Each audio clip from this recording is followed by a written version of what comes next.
الحمدللہ، اللہ تعالیٰ کا لاکھ لاکھ شکر ہے کہ مالک الملک نے اپنی یاد کی توفیق اور موقع عطا فرمایا۔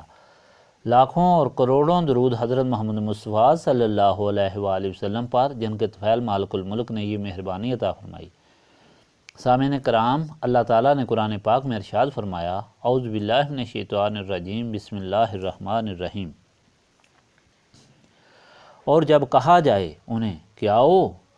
اس کی طرف جو اتاری ہے اللہ تعالیٰ نے رسول پاک صلی اللہ علیہ وآلہ وسلم کی طرف،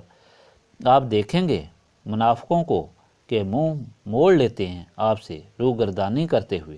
بس کیا حال ہوتا ہے جب پہنچتی ہے انہیں مصیبت بے وجہ ان کے جو آگے بھیجے ان کے ہاتھوں نے، پھر حاضر ہوتے ہیں آپ کے پاس قسمیں اٹھاتے ہیں، اللہ تعالیٰ کی نہیں ارادہ کیا تھا ہم نے مگر بھلائی اور باہمی مصالحت کا۔ یہ لوگ جنہیں خوب جانتا ہے اللہ تعالیٰ جو کچھ ان کے دلوں میں ہے، درگزر کیجیے ان سے اور نصیحت کرتے رہیے انہیں، اور کہیے انہیں تنہائی میں ایسی بات جو مؤثر ہو، اور نہیں بھیجا ہم نے کوئی رسول مگر اس لیے کہ اس کی اطاعت کی جائے اللہ تعالیٰ کے حکم سے۔ اور اگر یہ لوگ جب ظلم کر بیٹھے تھے اپنے پر، حاضر ہوتے آپ کے پاس اور مغفرت طلب کرتے اللہ تعالیٰ سے، نیز مغفرت طلب کرتا ان کے لیے اللہ تعالیٰ کا رسول صلی اللہ علیہ وسلم بھی، تو وہ ضرور پاتے اللہ تعالیٰ کو بہت توبہ قبول کرنے والا، نہایت رحم کرنے والا۔ پس تیرے رب کی قسم، یہ لوگ مومن نہیں ہو سکتے یہاں تک کہ حاکم بنائیں آپ کو ہر جھگڑے میں جو پھوٹ پڑتا ان کے درمیان، پھر نہ پائیں اپنے نفسوں میں تنگی اس سے جو فیصلہ آپ نے کیا، اور تسلیم کر لیں اسے دل و جان سے۔ پھر فرمایا، پچھلی مرتبہ آپ کو اللہ تعالیٰ کی ہدایت سنائی تھی جو اس نے اپنے بندوں کے لیے قرآن پاک میں عطا فرمائی، جو اللہ تعالیٰ کے بندوں کی زندگی کو قیمتی بنانے کے لیے ہے اور دونوں جہانوں میں سرخروئی اور سرفرازی کا سبب ہے۔ پہلی ہدایت یہ کہ امانت اس کے اہل کو واپس کرو، اور جب فیصلہ کرو انصاف سے کرو، اور یہ عمل اسی وقت کر سکتے ہو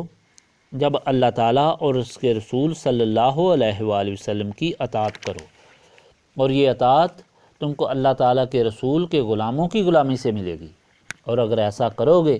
تو تمہارے اعمال کا بہتر نتیجہ نکلے گا،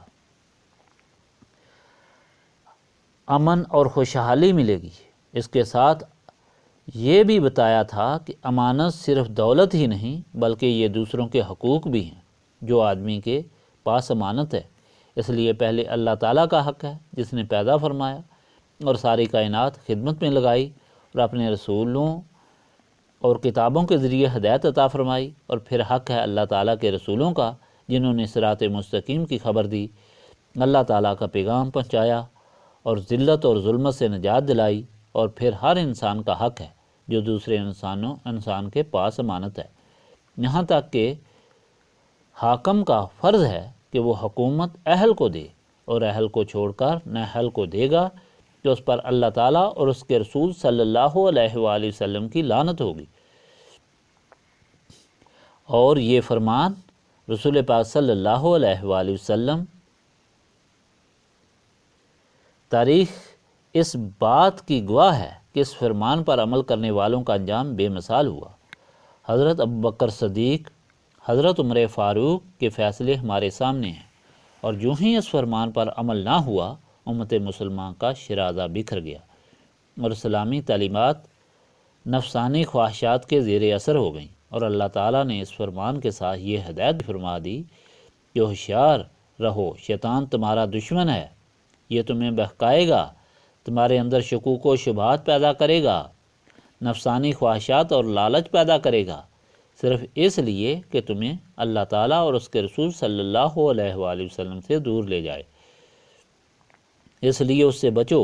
اور اس سے بچنے کی صورت صرف ایک ہی ہے کہ اللہ تعالیٰ کے رسول صلی اللہ علیہ وآلہ وسلم کے قدموں کو مضبوطی سے پکڑ لو اور اس نسبت کو کسی صورت ضائع نہ ہونے دو۔ یہ نسبت تمہیں شیطان سے بچائے گی اور صراط مستقیم پر قائم رکھے گی۔ تمہارے دلوں میں دنیا سے نفرت اور آخرت سے محبت پیدا کرے گی۔ آج کا فرمان بھی اسی کی وضاحت ہے، جس میں وضاحت فرمائی گئی کہ اگر اللہ تعالیٰ کے رسول صلی اللہ علیہ وآلہ وسلم سے ہٹ کر اس نسبت سے محروم ہوئے تو کیا ہوگا، اور نسبت سے تمہیں کیا فیض ملے گا۔ بشر نامی شخص ایک منافق تھا، اس کا جھگڑا ایک یہودی سے ہو گیا۔ یہودی حق پر تھا اور منافق ناحق پر تھا۔ یہودی کو معلوم تھا کہ حضور پاک صلی اللہ علیہ وآلہ وسلم حق پر فیصلہ فرمائیں گے، اس لیے اس نے منافق سے کہا کہ چلو حضور پاک کی خدمت میں حضور پاک صلی اللہ علیہ وآلہ وسلم ہمارے درمیان فیصلہ کریں گے۔ منافق کو معلوم تھا کہ فیصلہ بارگاہ رسالت صلی اللہ علیہ وآلہ وسلم میں اس کے خلاف ہوگا، اس لیے اس نے کہا کہ نہیں،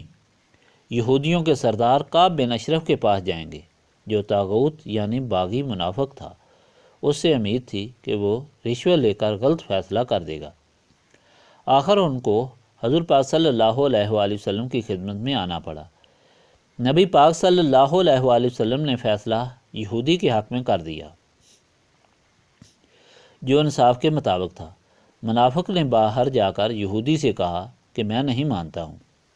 چلو حضرت عمر کی خدمت میں جاتے ہیں، ان کو فیصلہ کے لیے کہتے ہیں۔ منافق کا خیال تھا کہ حضرت عمر یہودیوں کے سخت مخالف ہیں، وہ ضرور یہودی کے خلاف فیصلہ کر دیں گے۔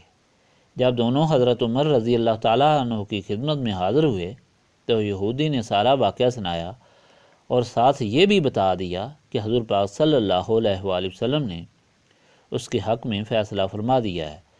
حضرت عمر نے منافق سے پوچھا، اس نے یہودی کی بات کی تصدیق کر دی۔ حضرت عمر نے فرمایا، ذرا ٹھہرو، میں گھر سے ہو کر آؤں، تمہارا فیصلہ کرتا ہوں۔ اندر سے تلوار لائے اور منافق کی گردن اڑا دی اور فرمایا کہ جو حضور پاک صلی اللہ علیہ وآلہ وسلم کا فیصلہ نہ مانے اس کے لیے یہ فیصلہ ہے۔ منافق کے لواحقین حضور پاک صلی اللہ علیہ وآلہ وسلم کی خدمت میں حاضر ہوئے اور حضرت عمر کے خلاف دعویٰ کر دیا کہ اس کا مطلب انکار نہیں تھا، بلکہ اس نے مصلحت کے تحت اس طرح کیا تھا۔ تو اللہ تعالیٰ نے حضرت عمر کے حق میں فیصلہ فرما دیا کہ یہ لوگ دل سے طاغوت کی طرف جھکنے والے ہیں، کیونکہ ان کے دل سیاہ ہیں، انہیں دین نہیں دنیا مرغوب ہے، اور اللہ تعالیٰ ان کے دلوں کے حال سے واقف ہے، یہ بے شک چھپائیں۔ اور ساتھ یہ بھی فرما دیا کہ حضور پاک صلی اللہ علیہ وآلہ وسلم بھی واقف ہیں۔ اس لیے حضور پاک صلی اللہ علیہ وآلہ وسلم کو حکم ہوا کہ آپ صلی اللہ علیہ وآلہ وسلم ان کے دل کی حالت بتا دیں اور نیکی کی نصیحت بھی فرما دیں اور ان سے سختی نہ کریں، یعنی دعوت اسلام پر کوئی حرف نہ آئے۔ ان کی قسمت ہے وہ راہ راست پر آئیں یا نہ آئیں۔ کوئی کتنا ہی ظلم کر بیٹھے، اگر حضور پاک صلی اللہ علیہ وآلہ وسلم کی خدمت میں پہنچ جائے اور پھر حضور پاک صلی اللہ علیہ وآلہ وسلم کے وسیلہ سے اللہ تعالیٰ سے معافی مانگے تو وہ اللہ تعالیٰ کو ضرور بخشنہار اور رحم کرنے والا پائے گا۔ اور ساتھ یہ قطعی اعلان بھی فرما دیا کہ وہ شخص کسی صورت بھی مومن نہیں جو دل و جان سے حضور پاک صلی اللہ علیہ وآلہ وسلم کو حاکم نہ مانے اور حضور پاک صلی اللہ علیہ وآلہ وسلم کے فیصلے پر مطمئن نہ ہو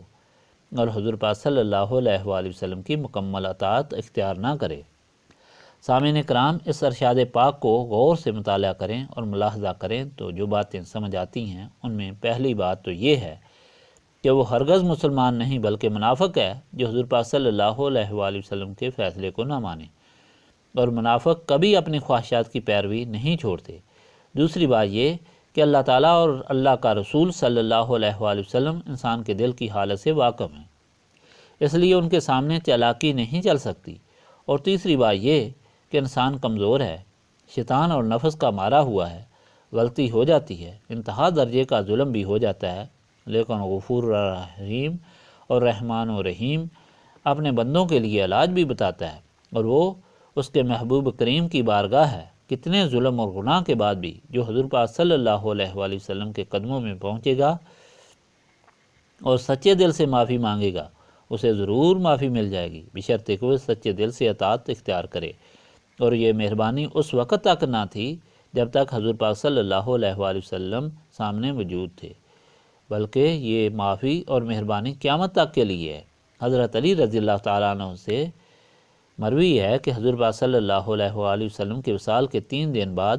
ایک بدو آیا، حضور پاک صلی اللہ علیہ وآلہ وسلم کی قبر شریف کے پاس بیٹھ کر ہزاروں قطار رونا شروع کر دیا اور مٹی لے کر اپنے اوپر پھینکنا شروع کر دی، اور ساتھ اللہ تعالیٰ کا یہ فرمان بھی پڑھنا شروع کر دیا۔ تو قبر شریف کے اندر سے آواز آئی کہ تم بخش دیے گئے ہو۔ سامعین کرام، اللہ تعالیٰ رحمان ہے، رحیم ہے، اس لیے اس نے اپنے محبوب کریم صلی اللہ علیہ وآلہ وسلم کو ہمارا وسیلہ بنایا ہے، اور اس کا رحم اور کرم اس کے لیے ہے جو اس کے محبوب صلی اللہ علیہ وآلہ وسلم کی دل و جان سے غلامی اختیار کرے، اور یہی نسبت رسولی صلی اللہ علیہ وآلہ وسلم ہے جس کی یہاں تعلیم دی جاتی ہے، جس کو حاصل کرنے کے لیے یہ محفل منعقد کی جاتی ہے۔ استغفر اللہ العظیم الذی لا الہ الا هو الحی القیوم واتوب الیہ۔ استغفر اللہ العظیم الذی لا الہ الا هو الحی القیوم واتوب الیہ۔ استغفر اللہ العظیم الذی لا الہ الا هو الحی القیوم واتوب الیہ۔